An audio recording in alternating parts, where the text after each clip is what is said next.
नेहमी तुम्ही त्याच पद्धतीने वांग्याची भाजी खाऊन कंटाळला असाल ना, तर हा व्हिडिओ एकदा नक्कीच पहा. हाय हॅलो नमस्ते, स्वाती सांडबोर या यूट्यूब चॅनलवर तुम्हा सगळ्यांचं अगदी मनापासून स्वागत करते. इथे मी वांगी घेतलेली आहे, तर आपल्याला वांगी व्हिडिओमध्ये दाखवते त्या पद्धतीने वांगी चिरून घ्या. तर इथे मी छान अशी हिरव्या देठाची वांगी वापरलेली आहे. वांगी बाजारातनं ताजी आणली ना, लगेच करायची, चवीला अगदी छान लागतं. इथे मी तुम्हाला एक वांगं चिरून दाखवलेलं आहे. तर एका साईडला एका पसरट भांड्यामध्ये इथे मी पाणी घेतलेलं आहे. पाण्यामध्ये आपल्याला थोडंसं मीठ घालायचं. मीठ घातल्याने वांगं काळं पडत नाही, त्यामुळे आपल्याला पाण्यामध्ये थोडंसं मीठ घालायचं. तर चला, अशाच पद्धतीने इथे मी सगळी वांगी चिरून घेणार आहे. वांग्याची भाजी करताना नेहमी वांगं आपल्याला छोटं वापरायचं, म्हणजे चवीला ते वांगं अगदी छान असतं. खूप जास्त भाजीसाठी आपल्याला मोठं वांगं वापरायचं नाही. तर इथे पाहू शकता मी सगळी वांगी चिरून घेतलेली आहे. तर आपल्याला ही वांगी 2 पाण्याने स्वच्छ धुवून घ्यायची आहेत. तर एका साईडला इथे मी कढई गरम करून घेतलेली आहे. कढईमध्ये आपल्याला थोडंसं तेल घालायचं. तेल घातल्यानंतर इथे मी सुकं खोबरं घातलेलं आहे. सुक्या खोबऱ्याची अर्धी वाटी वापरलेली आहे. या ठिकाणी पातळ आपल्याला एक खोबरं चिरून घ्यायचं आहे. तर खोबरं भाजत असताना त्यामध्ये आपल्याला एक छोटी वाटी पंढरपुरी डाळ घालायची आहे. कुणी ह्याला भाजकी डाळसुद्धा म्हणतात. तर आपल्याला खोबरं आणि डाळ छान असं खरपूस भाजून घ्यायचं आहे. तोपर्यंत तुम्ही माझा व्हिडिओ इथपर्यंत पाहिलाच आहे आणि अजूनसुद्धा लाईक केलं नसेल ना, तर प्लीज एक लाईक नक्कीच करा. साईडचं बेल आयकॉनसुद्धा प्रेस करा, म्हणजे तुम्हाला माझे नवीन व्हिडिओ पाहायला मिळतील. तर इथे पाहू शकता तुम्ही डाळ आणि खोबरं भाजून घेतलेलं आहे. त्यानंतर एका प्लेटमध्ये काढून घेते. तर एका प्लेटमध्ये खोबरं काढून घेतल्यानंतर त्याच कढईमध्ये आपल्याला इथे मी छोटे 2 कांदे चिरून घेतले होते. तर इथे मी बारीक कांदा चिरून घेतलेला आहे. बारीक कांदा चिरला की अगदी लवकर भाजले जातो, त्यामुळे आपल्याला इथे बारीक कांदा चिरून घ्यायचा आहे. कांदा भाजत असताना त्यावरती आपल्याला थोडंसं तेल घालायचं आहे आणि कांद्याचा रंग छान असा बदललेला आहे. पाहू शकता तुम्ही या ठिकाणी, म्हणजे कांदा छान असा भाजलेला आहे. तर कांदासुद्धा एका प्लेटमध्ये काढून घेते आणि आपल्याला खोबरं कांदा हे थंड करून घ्यायचं आहे. तर इथे पाहू शकता मी वाटणामध्ये लसूण, आलं, कढीपत्तासुद्धा घेतलेला आहे. त्यामध्ये आपल्याला थोडीशी कोथिंबीर घालायची आणि मिक्सरच्या भांड्यामध्ये आपल्याला हे सगळं वाटण घालायचं आहे. तुम्ही नेहमी तुमच्या पद्धतीने वांग्याची भाजी बनवत असाल ना, तर एकदा या पद्धतीने बनवून पहा. वांगं नको नको म्हणणारे ते सुद्धा अगदी आवडीने खातील. तर इथे मी सगळं वाटण मिक्सरच्या भांड्यामध्ये घातलेलं आहे. त्यानंतर आपल्याला त्यामध्ये काय मसाले घालायचे आहेत. इथे मी 2 चमचे कांदा लसूण मसाला वापरणार आहे. तुम्ही कांदा लसूण मसाल्याच्या ऐवजी साठवणीतला मसाला वापरला तरी या ठिकाणी चालणार आहे. पण तुमच्याकडे जर कांदा लसूण मसाला असेल ना, तर नक्कीच वापरा. तर 2 चमचे कांदा लसूण मसाला घातल्यानंतर त्यामध्ये आपल्याला 1 चमचा काश्मीरी मिरची पावडर घालायची आहे.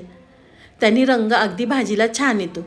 त्यानंतर अर्धा चमचा हळद घालायची आणि मिक्सरला आपल्याला हे वाटण वाटून घ्यायचं आहे.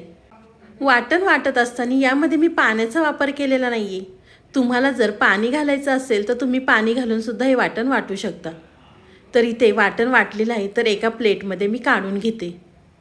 तुम्ही माझा व्हिडिओ इथपर्यंत पाहिलाच आहे आणि अजूनसुद्धा आपल्या चॅनलला तुम्ही सबस्क्राईब केलं नसेल ना, तर प्लीज एक सबस्क्राईब नक्कीच करा. तर इथे पाहू शकता एका प्लेटमध्ये मी वाटण घेतलेलं आहे. त्यामध्ये आपल्याला चवीनुसार मीठ घालायचं आहे. त्यावरती इथे मी 1 चमचा तेल घातलेला आहे. मीठ आणि तेल वाटणामध्ये आपल्याला अगदी एकजीव करून घ्यायचं आहे. तर इथे तुम्ही पाहू शकता आपण जास्त मसाल्यांचा सुद्धा वापर केलेला नाही आहे. तुम्ही जर या पद्धतीने वाटण तयार करून फ्रीजमध्ये ठेवलं ना, अगदी महिनाभर आरामात टिकतं. तुम्ही ह्या वाटणापासून कोणत्याही भाज्या बनवू शकता. वाटण व्यवस्थित मिक्स केल्यानंतर आपल्याला वांग्यामध्ये हे वाटण भरायचं आहे. तर इथे मी सगळ्या वांग्यांमध्ये वाटण भरून घेते.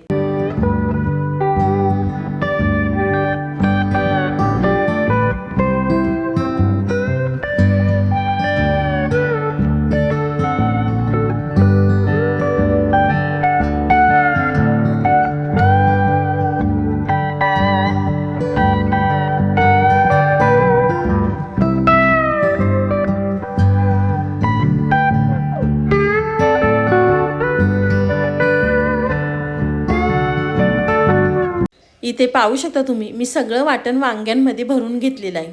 त्यानंतर एका साईडला कढई गरम करून घेतलेली आहे. कढईमध्ये आपल्याला गरजेनुसार तेल घालायचं आहे. तुम्ही ही वांग्याची भाजी कुकरमध्ये सुद्धा करू शकता. कुकरमध्ये ही वांग्याची भाजी केली ना तर आपल्याला कुकरची एकच शिट्टी घ्यायची आहे. एका शिट्टीमध्ये वांगं अगदी आरामात शिजतं.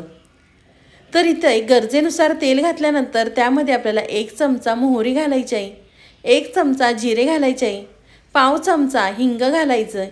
तेलामध्ये जिरं मोहरी तडतडल्यानंतर त्यामध्ये आपल्याला वांगी घालायची आहे. तर इथे मी सगळी वांगी कढईमध्ये घातलेली आहे. त्यानंतर इथे मी वांगं व्यवस्थित तेलावरती परतून घेते. वांगं तेलावर परतत असताना जो वाटण आपलं थोडंसं शिल्लक होतं ते सुद्धा आपल्याला वांग्यावरती घालायचं आहे आणि ते सुद्धा व्यवस्थित आपल्याला मिक्स करून घ्यायचं आहे की नाही. अगदी वेगळ्या पद्धतीने मी तुम्हाला वांग्याची भाजी दाखवलेली आहे. वांगं पाहून नाक मुरडणारे सुद्धा अगदी आवडीने खातील आणि एका चपातीच्या ऐवजी 2 चपात्या तर नक्कीच खातील. तर जे वाटण आपलं शिल्लक होतं ते सुद्धा मी वांग्यावरती घातलेलं आहे. वाटण घातल्यानंतर इथे मी परत व्यवस्थित मिक्स करून घेते. मिक्स केल्यानंतर त्यामध्ये आपल्याला गरजेनुसार पाणी घालायचं आहे. तुम्हाला ह्या वांग्याच्या भाजीमध्ये किती ग्रेव्ही हवी त्यानुसार तुम्ही या ठिकाणी पाणी वापरू शकता. मला खूप जास्त ग्रेव्ही नको होती म्हणून या ठिकाणी मी 1 ग्लास पाणी घातलेलं आहे. पाणी घातलं की परत आपल्याला व्यवस्थित मिक्स करून घ्यायचं आहे. मिक्स केल्यानंतर त्यावरती आपल्याला झाकण ठेवायचं आहे आणि वांगं आपल्याला मस्त वाफेवरती शिजवून घ्यायचं आहे. तर इथे मी वांगं शिजवून घेतलेलं आहे. पाहू शकता ह्या भाजीचा वास अगदी घरभर सुटला होता. वांग्याच्या भाजीला रंगसुद्धा खूप सुंदर आलेला आहे. मस्त आपली वांग्याची भाजी तयार झालेली आहे. पाहू शकता तुम्ही अगदी भन्नाट चवीची ही वांग्याची भाजी लागते बरं का. एकदा नक्कीच या पद्धतीने करून पहा. मस्त आपली वांग्याची भाजी तयार झालेली आहे. तर इथे मी एका प्लेटमध्ये काढून घेते. तुम्ही ही वांग्याची भाजी भाकरीसोबत किंवा चपातीसोबत किंवा भातासोबत सुद्धा खाऊ शकता. अगदी मस्त चवीची ही वांग्याची भाजी लागते. तुम्हाला ही माझी आजची वांग्याची रेसिपी कशी वाटली ती मला नक्कीच कमेंट करून सांगा. व्हिडिओ आवडला तर व्हिडिओला लाईक, कमेंट, सबस्क्राईब करायला विसरू नका. मी आशा करते की तुम्हाला माझा व्हिडिओ खूपच आवडला असेल ना तर तुमच्या नातेवाईकांमध्ये, मित्रमैत्रिणींमध्ये शेअर करायला विसरू नका. तुम्ही माझा संपूर्ण व्हिडिओ पाहिल्याबद्दल थँक्यू सो मच. पुन्हा भेटूया असाच एक छानसा व्हिडिओ घेऊन. तोपर्यंत बाय.